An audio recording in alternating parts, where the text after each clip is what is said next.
السلام عليكم ورحمة الله وبركاته. بسم الله الرحمن الرحيم.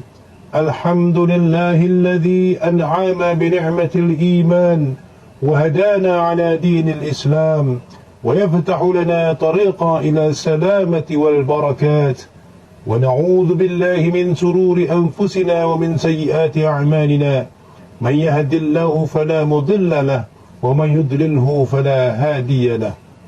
والصلاة والسلام على النبي الكريم مجاهدين الشهيد محمد بن عبد الله وعلى آله وصحبه واتبعه إلى يوم المعاد. أما بعد،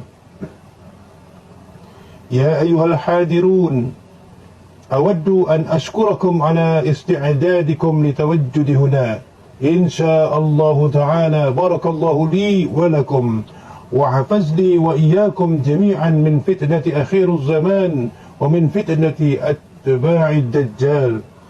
الله يحفظنا دائما وينصرنا إن شاء الله تعالى، آمين. يا أيها المسلمون، وقد قال الله عز وجل: يا أيها الناس إنا خلقناكم من ذكر أو أنثى وخلقناكم شعوبا وقبائل لتعرفوا إن أكرمكم عند الله أتقاكم إن الله عليم خبير. يا أيها المسلمون في أرض الخمير، واعتصموا بحبل الله جميعا ولا تفرقوا، واذكروا نعمة الله عليكم إذ كنتم أعداء فألف بين قلوبكم فأصبحتم بنعمته إخوانا. يا أيها الحاضرون، dengan membaca Bismillahirrahmanirrahim, sungguh pada hari ini akan aku sampaikan khutbah pertama ini di tanah Al-Khabil, dan aku hanya menyampaikan apa-apa yang wajib aku sampaikan dengan tidak menambahkan atau mengurangi kalimat-kalimatnya. Wahai umat Nabi mulia Muhammad, hendaklah kalian bangkit dari tidur panjang kalian di negeri-negeri kalian yang selama ini tubuh kalian diselimuti dengan rasa takut dan kemiskinan serta kesengsaraan, dan diselimuti hubud dunia dan kemunafikan, yang mata hati kalian tertutup oleh keserakahan dan kesombongan. Telah lama kalian tertidur dalam pelukan rasa malas dan ketidakpedulian terhadap kewajiban kalian sebagai hamba yang kalian menyandang pangkat sebagai khalifah di atas Adam. Dan kalian tertidur dalam buayan angan-anganan mimpi yang tinggi untuk menggapai kebahagiaan dunia tanpa peduli akan nasib generasi Islam yang akan datang. Apakah kalian lebih suka tidur panjang dalam hidup kalian hingga Allah bangkitkan dengan perasaan takut dan menyesal kelak di gerbang barzah? Sungguh amat buruklah kematian bagi manusia yang semasa hidupnya telah mati hati dan akalnya dan jauh dari sifat-sifat rahmatan lil alamin. Wahai umat Nabi mulia Muhammad, hendaklah kalian bersegera meraih ampunan dan kasih sayang Allah dengan menempuh jalan yang lurus, yakni jalan lurus yang bersih dari kebodohan, yaitu kebodohan yang kalian beramal ibadah tanpa ilmu syariat yang benar. Tempuhlah jalan yang bersih dari pengkhianatan dan kedengkian terhadap istri-istri Rasulullah dan Ahlul Bait. Sungguh tempuhlah jalan yang bersih dari penistaan terhadap sahabat Rasulullah, dan tempuhlah jalan yang bersih dari penindasan dan ketidakadilan serta kezaliman dan kemaksiatan.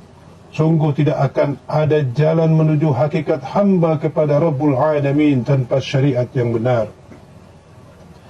Wahai umat Nabi mulia Muhammad, bukankah di zaman dahulu sebelum diutusnya Nabi mulia Muhammad sallallahu alaihi wasallam, Allah telah memberikan peringatan-peringatan dan azabnya kepada kaum yang melampaui batas, yang Allah abadikan dalam Al-Quran dan dalam kisah-kisah yang disampaikan Rasulullah Muhammad yang mulia, hingga cahaya terang pada diri Rasulullah menyejukkan seluruh alam. Hendaklah kalian berpegang teguh pada cahaya petunjuk yang dibawa Rasulullah dan menggenggam erat tali Allah, yakni dinul haq, dinul Islam. Dan hendaklah kalian mengingat kembali apa-apa yang telah diwasiatkan Rasulullah kepada kalian, yakni agar kalian hidup dengan menebarkan salam, saling mencintai dan menghormati dan saling berkasih sayang. Wahai umat Nabi mulia Muhammad, bukankah telah Allah jelaskan tanda-tanda akhir zaman dengan banyaknya al-kadhibin dan al-qatalatul qasiyah, yakni banyaknya para pendusta yang mengatasnamakan para nabi dan rasul, hingga kedustaannya disandarkan pada nama Allah yang tak lain mereka hanyalah penghayal bodoh yang gila pujian dan mengharapkan kesenangan dunia dan jabatan, hingga berakibat perpecahan dan permusuhan, akibat fatwa tanpa ilmu yang menyesatkan, dan pada akhirnya mereka yang mengikutinya jauh dari jalan yang lurus, yang jatuh pada pelukan iblis laknatullah. Sedangkan si pendusta, para pendusta itu tidak mempedulikan nasib mereka yang mengikutinya di dunia dan di akhirat. Sungguh amat buruklah keadaan manusia di dunia dan di akhirat kelak bagi orang yang beramal tanpa ilmu dan berjalan tanpa syariat serta berfatwa dengan nafsu dan akalnya. Wahai umat Nabi mulia Muhammad di tanah Ar-Khabil, hendaklah kalian sadar sesadar-sadarnya bahawa kalian hidup di negeri yang aman, negeri yang subur, negeri yang mempunyai undang-undang dan mempunyai hukum dan aturan yang baik dan bersesuaian dengan hukum keadilan dan kesetaraan yang sesuai dengan Al-Quran dan Sunnah Rasulullah. Sadarlah bahawa kalian hidup di atas bumi Ahlus Sunnah wal Jamaah yang dinul haq dibawa oleh para ulama kesatria Hijaz atas petunjuk Allah kepada seorang sultan yang bijak dan bertakwa. Hingga pada akhirnya para pengkhianat yang berkhianat kepada sang sultan dan melakukan namimah di tengah masyarakatnya, itulah yang menghancurkan kejayaan sang sultan dan kerajaan Turki Utsmani, hingga berakibat runtuh pula kerajaan-kerajaan di dalam Islam di atas tanah Ar-Khabil. Hendaklah kalian sadar sesadar-sadarnya bahawa kaki tangan iblis dan dajjal tengah bermain di tanah Ar-Khabil dan di seluruh alam. Mereka hendak merampas kemerdekaan dan kekayaan tanah Ar-Khabil dengan tipuan halus hingga tanpa kalian sadari, kalian telah masuk ke dalam tipuan usang yang pernah mereka mainkan di tanah Hijaz dengan mendorong kalian yang berada di tanah Ar-Khabil agar tidak mempunyai rasa hormat dan taat kepada undang-undang dan hukum yang ada pada negeri-negeri kalian.